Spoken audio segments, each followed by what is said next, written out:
ये हम वाक्यपदीयम ग्रंथ की चर्चा कर रहे हैं और धीरे धीरे इस वाक्यपदीयम ग्रंथ के अपने मूल जो उद्देश्य है वहाँ तक धीरे धीरे चल रहे हैं। तो बीच में इन सारे प्रकरणों को लेकर के और मुख्य मुख्य जो बिंदु है इस पे सामान्य छात्रों को जितना अपेक्षित है उतना पता हो जाए, इस दृष्टि से कक्षा का यह कार्यक्रम चल रहा है। तो अभी तक हमने शब्द के लगभग सभी पक्षों पर विचार किया था। अब स्थिति यहाँ पहुँची थी कि हम शब्द को जिन रूपों में स्वीकार करते हैं, सिद्धांततः शब्द के दो रूप हैं। एक शब्द का नित्य स्वरूप में और एक शब्द का अनित्य स्वरूप में ग्रहण होता है, जो लोक में प्रचलित है। तो शब्द दो प्रकार के इस रूप में भी और अनित्य शब्द के भी रूप में। यहाँ हम आज कुछ इसी प्रसंग में शब्द के बारे में जो कुछ अन्य दार्शनिकों का सिद्धांत है, चाहे वो नित्य पक्ष हो चाहे अनित्य पक्ष हो, इन दोनों ही पक्षों में शब्द के बारे में दो प्रकार के सिद्धांत हैं। एक तो शब्द का एकत्व पक्ष कि शब्द एक ही है, चाहे वो नित्य शब्दवादी हों या अनित्य शब्दवादी हों, शब्द को नित्य मानने वाले हों और अनित्य मानने वाले हों, दोनों ही जो है उनमें कुछ तो ऐसे हैं जो शब्द को एक रूप में स्वीकार करते हैं, इसीलिए शब्द के एकत्व की स्थापना करते हैं। और नित्य और अनित्य इन दोनों में ही कुछ लोग ऐसे हैं जो शब्द के नानात्व की सिद्धि करते हैं कि शब्द अनेक प्रकार के होते हैं। तो हम अभी चर्चा इस प्रसंग में प्रारंभ कर रहे हैं। हम न तो शब्द को नित्य की बात अभी कर रहे हैं या अनित्य की बात कर रहे हैं। चाहे शब्द नित्य हो चाहे शब्द अनित्य हो, तो नित्य अनित्य दोनों ही पक्षों में कुछ लोग ऐसे हैं, कुछ विद्वानों का ये कहना है कि शब्द एक ही है, कुछ लोगों का ये कहना है दोनों ही पक्षों में कि शब्द अनेक प्रकार के होते हैं। इस तरह से शब्द के विषय में एकत्व और नानात्व दो पक्ष उपस्थित होते हैं।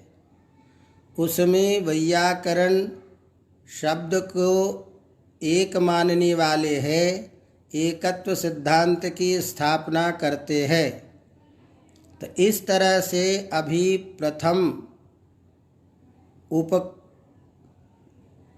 उपक्रम के रूप में शब्द के इन दोनों ही विषयों में जो विद्वानों के मत हैं, उस बात को पूर्व पक्ष के रूप में मूल बातें रख रहे हैं कि शब्द के विषय में दो तरह के विचारधाराएं हैं और दोनों ही पक्षों में, नित्यत्व पक्ष में भी और अनित्यत्व पक्ष में भी।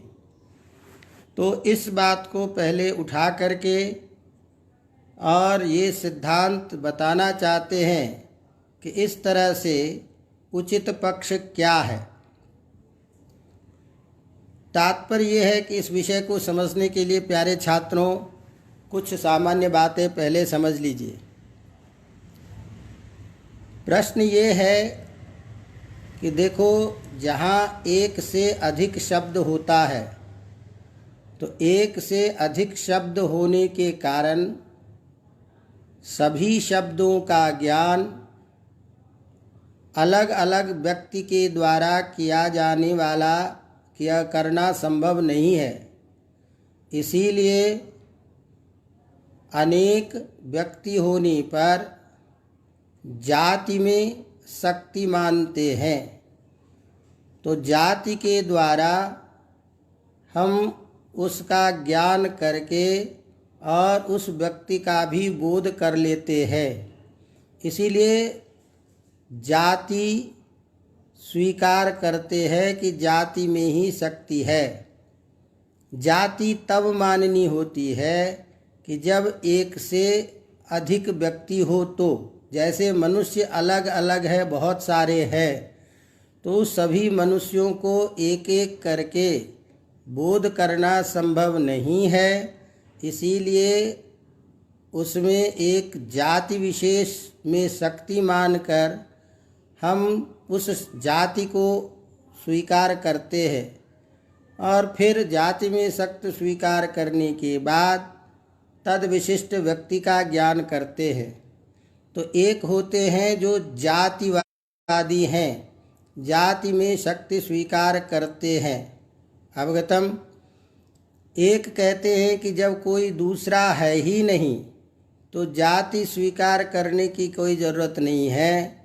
तो इस तरह से एक ही जब है तो वह स्वयं में ही अकेले है, तो उसके अतिरिक्त और कोई बोध नहीं है, तो इसीलिए अन्य किसी को स्वीकार करने की ज़रूरत नहीं है।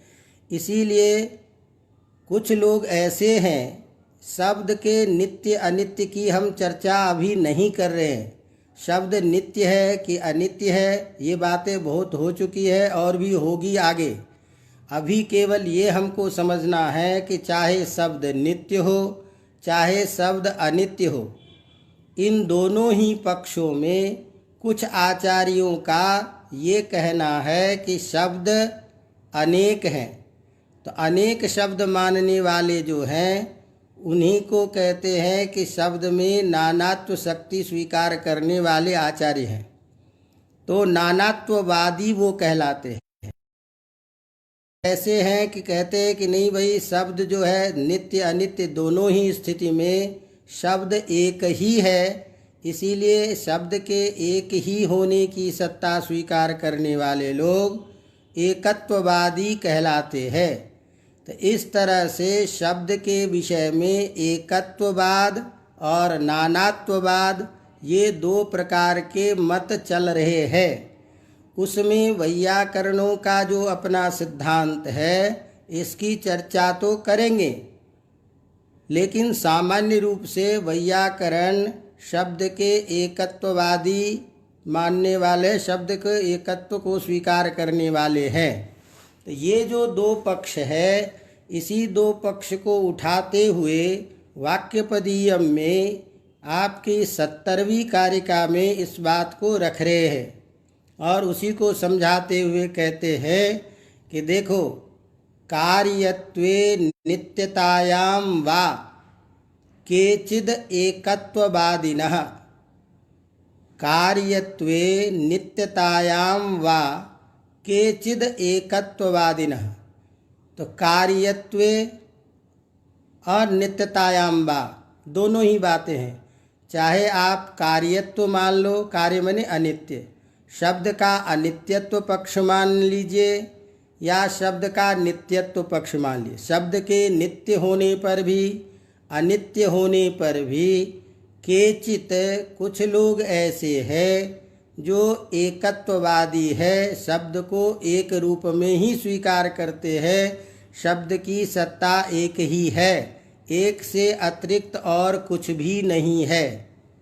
अब ये एक अलग बात है कि एक से अतिरिक्त कुछ नहीं है तो अतिरिक्त का ज्ञान कैसे होता है, अनेक प्रकार के शब्दों का ज्ञान कैसे होता है, ये तो एक अलग बात है।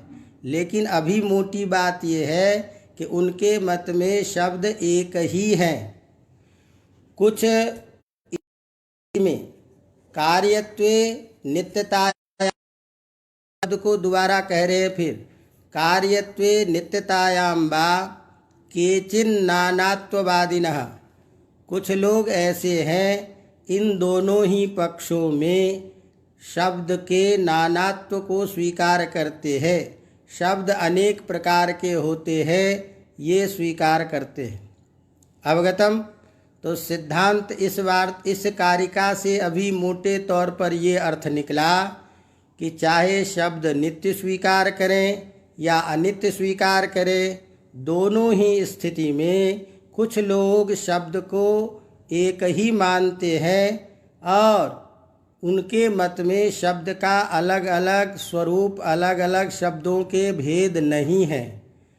कुछ लोग ऐसे हैं कि इन दोनों ही परिस्थिति में शब्द के भिन्न भिन्न स्वरूप, वर्ण का भिन्न भिन्न स्वरूप, उससे होने वाला शब्द भी भिन्न भिन्न, और इस तरह से शब्द के नानात्व को सिद्धि करते हैं। तो अब इसमें थोड़े से शब्द को अलग करते हुए हमें कुछ समझना है ताकि मत आगे स्पष्ट समझ में आ जाए। जैसे मान लीजिए कि हमारे सिद्धांत में वेदांती जो लोग हैं, अद्वैत वेदांत के लोग, वो शब्द को अनित्य मानते हैं। यद्यपि शब्द को अनित्य मानते हैं, लेकिन अनित्य मानते हुए भी वो एकत्ववादी हैं। अनित्य वो इस रूप में नहीं मानते हैं कि जैसे अपन घटपट आदि को अनित्य मानते हैं, इसको बनाने वाला कोई करता है, देवदत्त, यज्ञदत्त, कुंभकार, इस तरह के अनित्यत्व की सत्ता नहीं मानते हैं।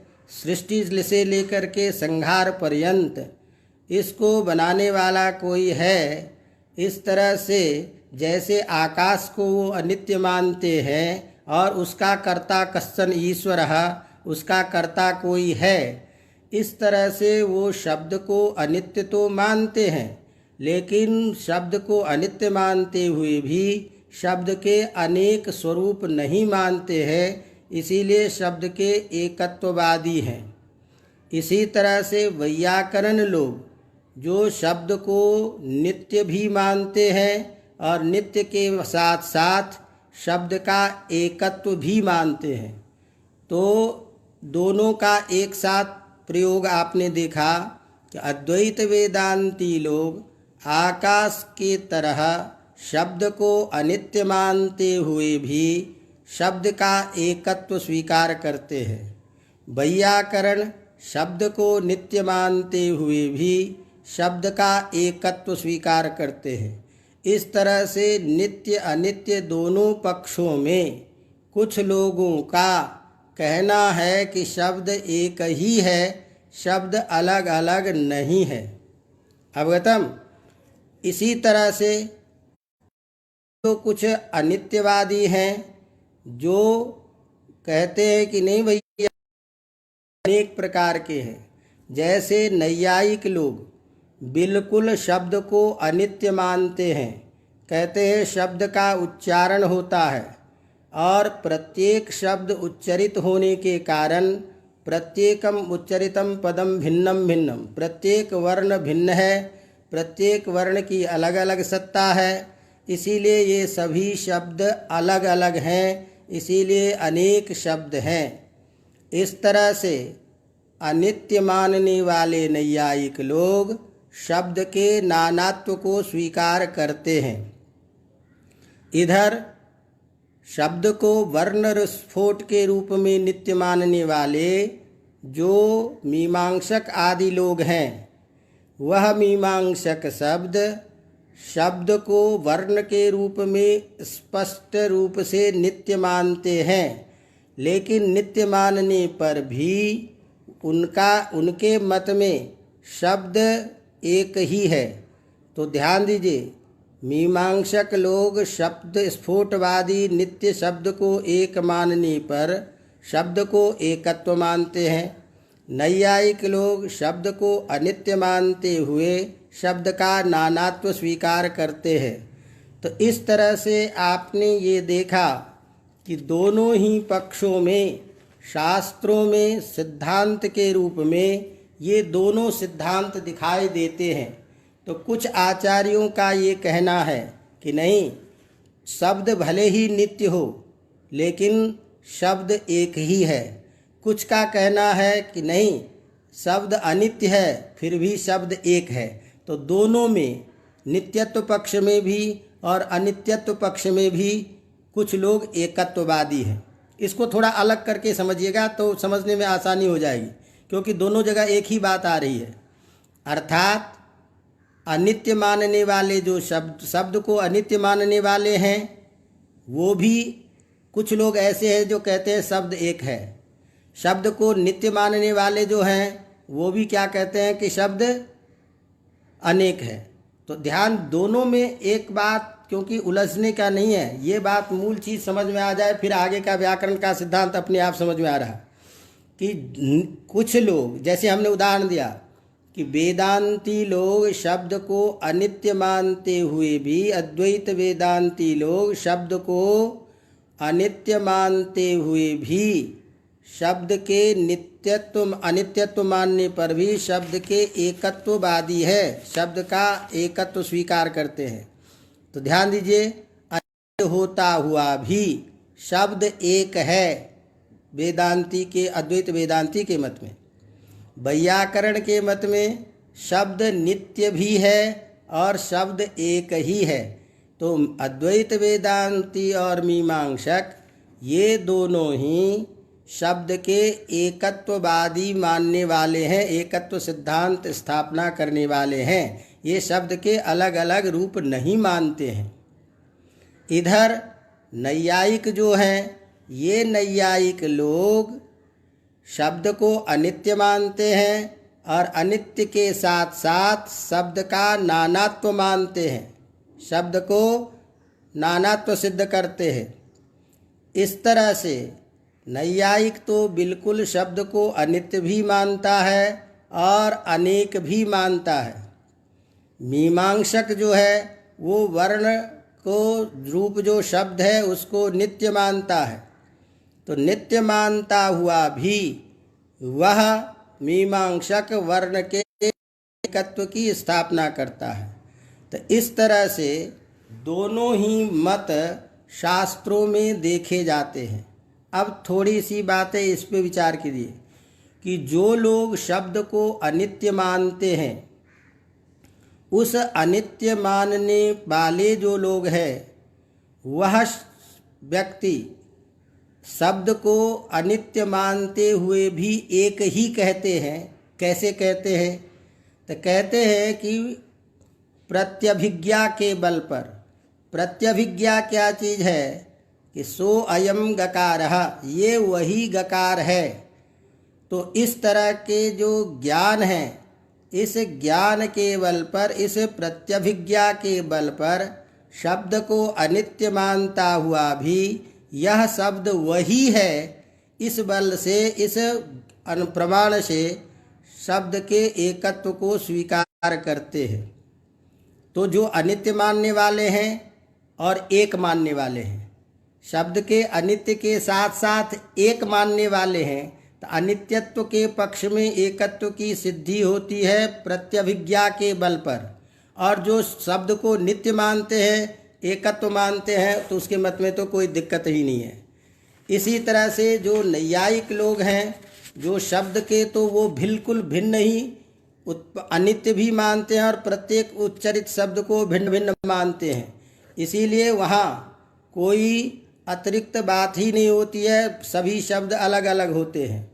और सभी के मत में, उनके मत में जाति को स्वीकार किया जाता है। तो ये दो पक्ष हमारे सामने में उपस्थित होते हैं। उसी बात को लिख रहे हैं यहाँ कारिका में कि कार्यत्वे नित्यतायां वा केचिद एकत्ववादिनः कार्यत्वे नित्यतायां वा केचिन नानात्ववादिनः। तो नानात्ववादिनः अपि केचन सन्ति और एकत्ववादिनः अपि केचन सन्ति। एवं रूपेण शब्दस्य एकत्व विषये अनेकत्व विषये पक्षद्वयं शास्त्रेषु दृश्यते। तो जो लोग शब्द को अनित्य मानते हुए एक मानते हैं, वो प्रत्यभिज्ञा के बल पर मानते हैं। जो लोग नित्य मानते हुए भी एक मानते हैं, उनके मत में कोई ज़रूरत नहीं है, वह तो एक ही है, इसलिए उसमें कोई प्रत्यभिज्ञा की ज़रूरत नहीं पड़ती है। जो लोग शब्द को अनित्य के साथ साथ नानात्व मानते हैं, ऐसे ही लोग जातिवादी होते हैं, जो जाति को स्वीकार करते हैं। तो जाति शब्द के अनेकत्व की स्थिति बनती है। जो मीमांसक लोग हैं, वह मीमांसक लोग वर्ण स्फोट को तो नित्य मानते हैं, लेकिन कहते हैं कि यह जो वर्ण है उससे जो क च ट त प इत्यादि वर्ण नित्य होते हुए भी स्वरूप से भिन्न होने के कारण, स्वगत जातीय भेद रहित होने पर भी अपने से भिन्न रूप में विजातीय जो धर्म वाला वर्ण है वह उसकी प्रतीति अलग होती है। इसीलिए वर्ण नित्य होता हुआ भी वर्ण अनेक प्रकार के होते हैं। अतः उनके मत में भी वर्ण स्फोट के नित्य होने पर भी वर्ण अलग अलग होते हैं। इसीलिए वह मीमांसक भी शब्द को नित्य मानते हुए भी नानात्ववादी है। दोनों ही मत इसमें आता है।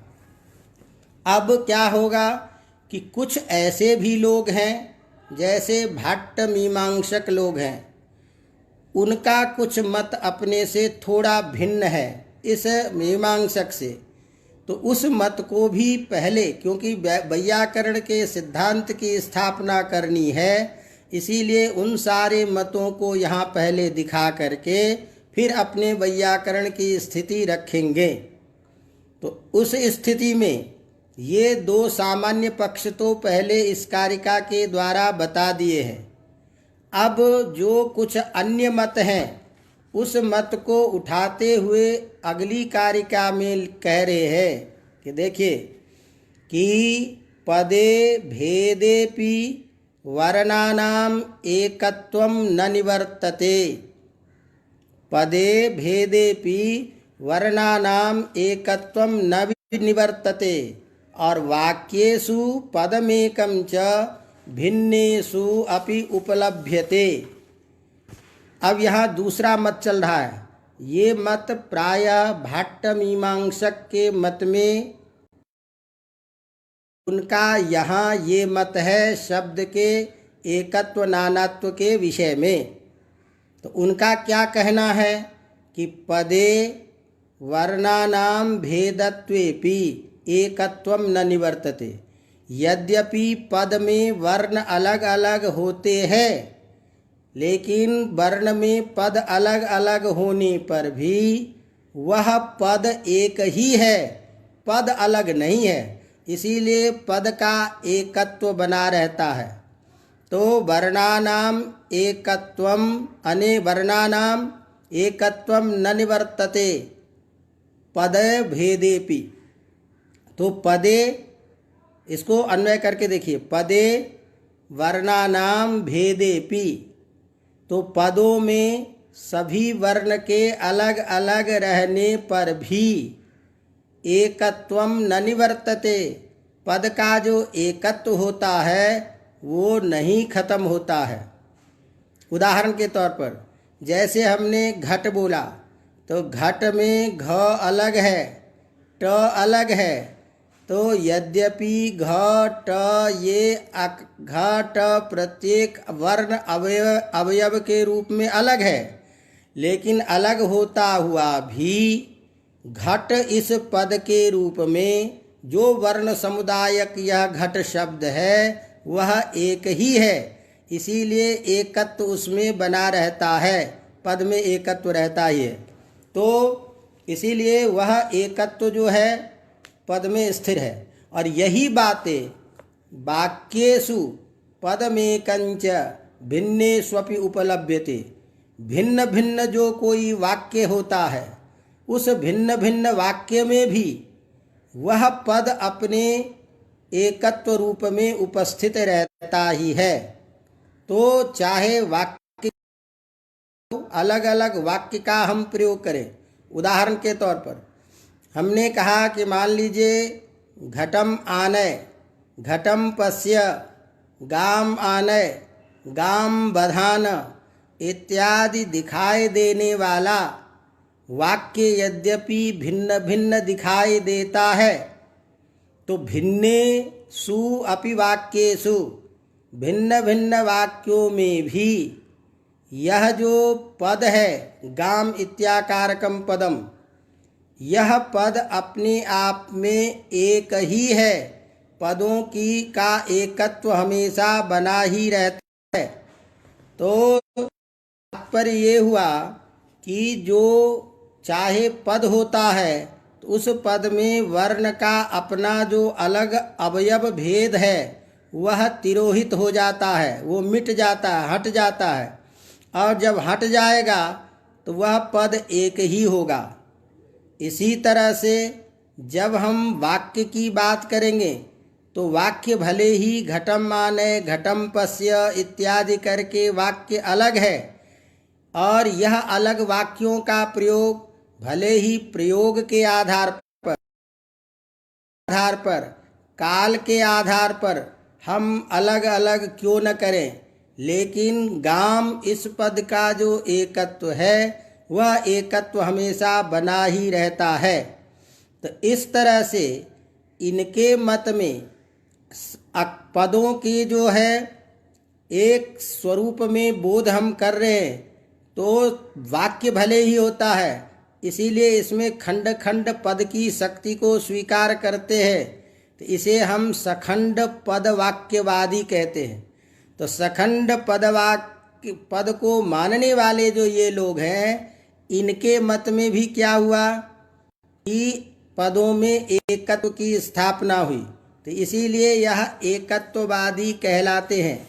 इसी बात को उदाहरण के सहित समझाने के लिए कि शब्द के विषय में ये जो अलग अलग मत हैं, इस मत में एक तो ये है कि विशुद्ध रूप से चाहे नित्य हो अनित्य हो, कुछ लोग शब्द को एकत्व स्वीकार करते हैं, एक ऐसे हैं जो शब्द के नानात्व को स्वीकार करते हैं।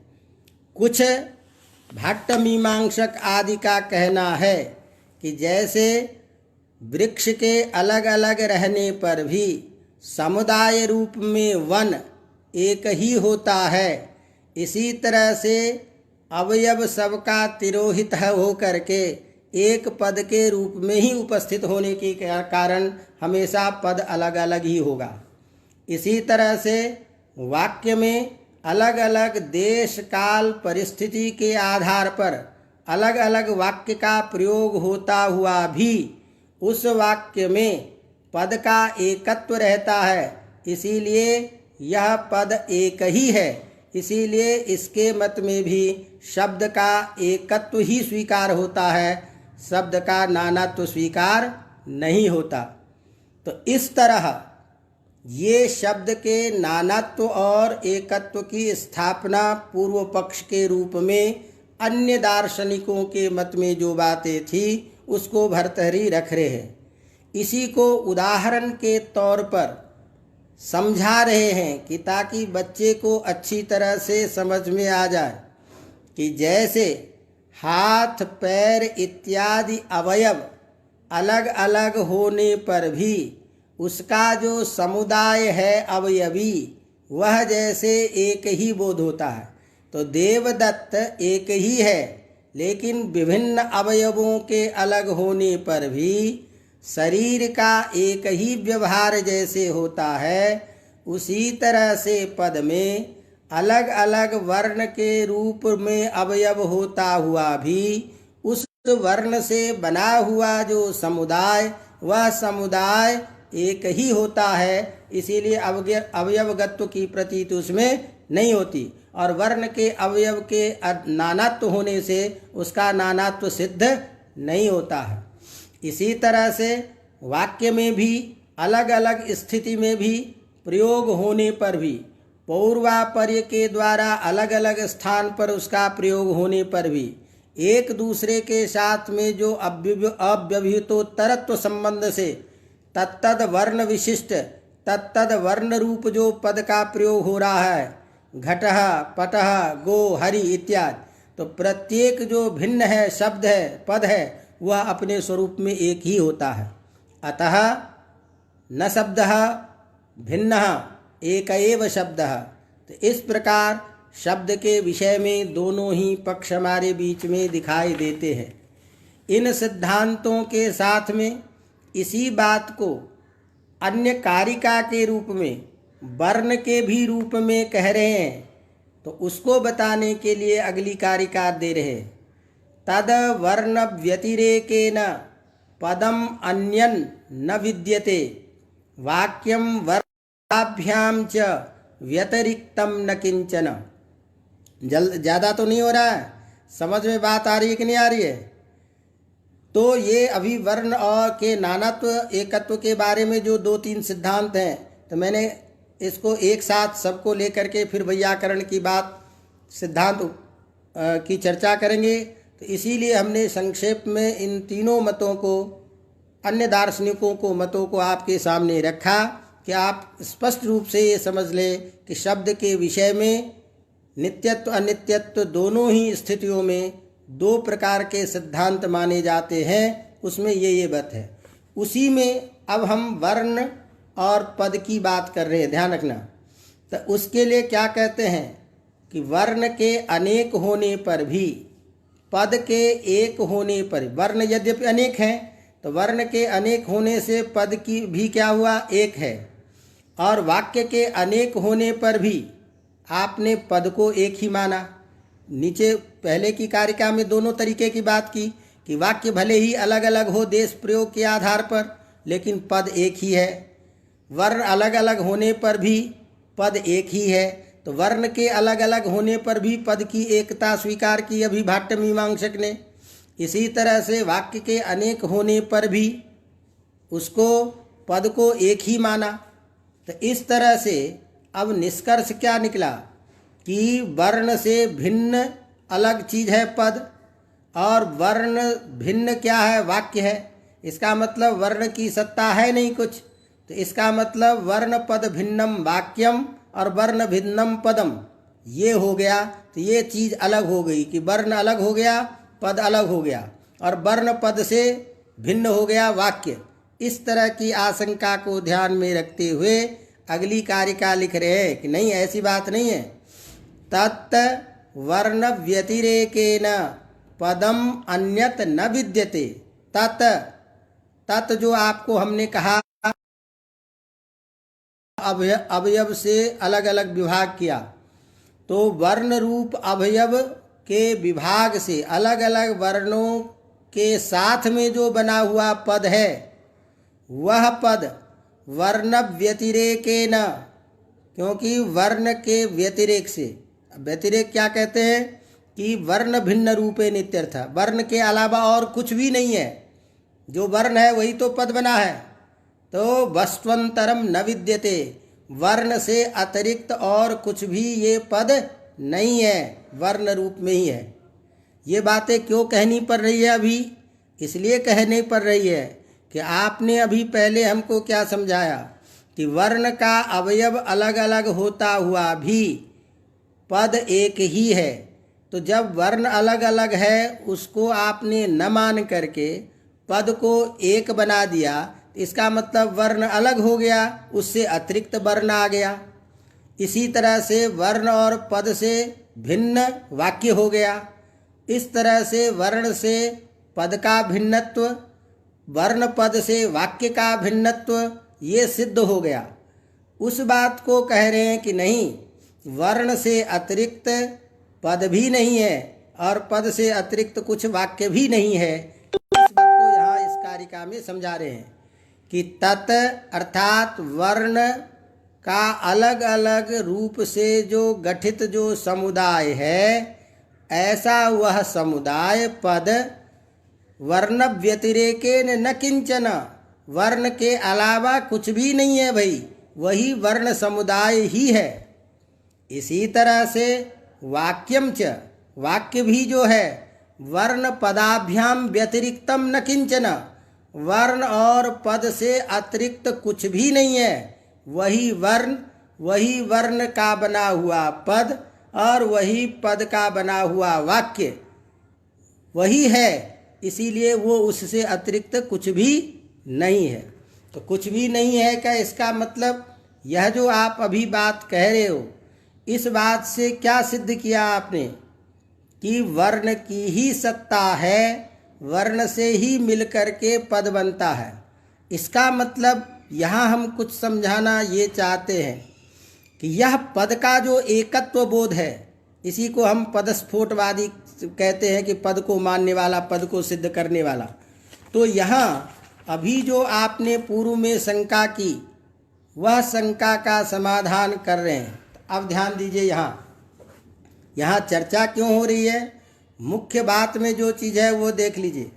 कि अभी सिद्धांत हमने इस कारिका में क्या दी कि वर्ण का ही समुदाय पद है और वर्ण पद का समुदाय ही क्या है, वाक्य है। लेकिन वर्ण के रूप में जो पद मिलता है वह भिन्न रूप में नहीं है, और वाक्य भी वर्ण और पद से जो भिन्न दिखाई देता है वह उससे भी भिन्न नहीं है। तो ऐसी स्थिति में कहते हैं कि समुदायातिरिक्तमपि समुदायस्य प्रत्येकानतिरिक्तं नास्ति। यहाँ ये बात इसलिए समझाना चाहते हैं, थोड़ा सा अब मैं आपको न्याय की जो सिद्धांत हैं उस पे लेके चलना चाहता हूँ। बस ज़्यादा नहीं, समझने में कोई दिक्कत नहीं आएगी, कोशिश कर रहा हूँ। न्याय के सिद्धांत में क्या होता है कि जब प्रत्येक वर्ण उच्चरित होता है और उच्चरित होने के बाद द्वितीय क्षण में उसकी स्थिति, तृतीय क्षण में उसका विनाश होता है, तो क्रम जन्म से उच्चरित, क्रम जन्म वाले उच्चरित और प्रध्वंसी जो वर्ण हैं, ऐसे उस वर्ण का, उच्चरित प्रध्वंसी वर्ण का एक साथ स्थित होना संभव नहीं है। तो एक साथ जब उपस्थिति नहीं होगी, युगपद उसका अवस्थान नहीं होगा, तो युगपद अवस्थान नहीं होने के कारण, युगपद उसकी सत्ता नहीं होने के कारण दूसरे को वह प्रत्यक्ष बोध नहीं हो पाता। ऐसी स्थिति में मीमांसक ने कहा कि देखिए, वर्ण पद और यह जो वाक्यात्मक जो है वह आपको नित्य शब्द के रूप में मानना चाहिए। तो इसीलिए इससे अतिरिक्त मीमांसकों ने शब्द को नित्य माना, समझेंगे ना। तो वर्ण पदात्मक जो है उसको नित्य मान लिया। अब जैसे न्याय के मत में जैसे वर्ण अलग अलग द्रव्य, अलग अलग चीज़ों से भेद होने पर भी विभू के रूप में नित्यत्व माना जाता है, उसी तरह से यहाँ भाट्ट मीमांसक के मत में वर्ण के अलग अलग स्वरूप होने पर भी वह शब्द अपने आप में विभू है और नित्य है। तो ऐसी स्थिति में यह शब्द वर्ण से अतिरिक्त कुछ भी नहीं होता हुआ भी वह पद के रूप में पृथक उसकी सत्ता का बोध हो रहा है, लेकिन उसमें वर्ण नहीं है, ये हम नहीं मान सकते। अतः वर्ण के अतिरिक्त पद नहीं होता हुआ भी पद का अलग स्वतंत्र अस्तित्व है। पद और वाक्य से अतिरिक्त, वाक्य कुछ वर्ण और पद से अतिरिक्त कुछ नहीं होता हुआ भी वाक्य का अपना अलग अस्तित्व होता है। अतः दोनों में पद की सत्ता को स्वीकार करने वाले, पद को एकत्व मानने वाले, ये मत भाट्ट मीमांसकों का आता है। इस तरह से तीन मत मूल रूप से, एक वेदांती का, एक वैयाकरणों का, एक न्याय वालों का, ये तीन मत आए, जिसमें कुछ शब्द को नित्य मानते हैं और एक मानते हैं, कुछ शब्द और अनेक मानते हैं। ऐसे इन सभी मतों को यहाँ रखा। अब इसके बाद अपना वैयाकरण का जो सिद्धांत है कि पदेषु वर्णान विद्यन्ते वर्णेषु पदैवान, ये सब सारी बातों की चर्चा करेंगे। तो इस तरह से कई बार सामान्य रूप से परीक्षा में आते हैं कि वर्ण को एकत्व माना जाता है कि वर्ण के अनेकत्व की सिद्धि में क्या मत है। तो इस बात को बताने के लिए हमने संक्षेप से कोशिश किया कि सारांश में आपको मालूम हो जाए, तो वही आपको हमने बताने का प्रयास किया। फिर इसको थोड़ा सा देखिए आप लोग भी पुस्तक, और कहीं दिक्कत हो तो बताइएगा। तो आज फिर इसी को, चूँकि प्रसंग भी समाप्त हो गया है, इसको यहीं विराम देते हैं। अन्य सबके साथ में फिर मिलेंगे। धन्यवाद।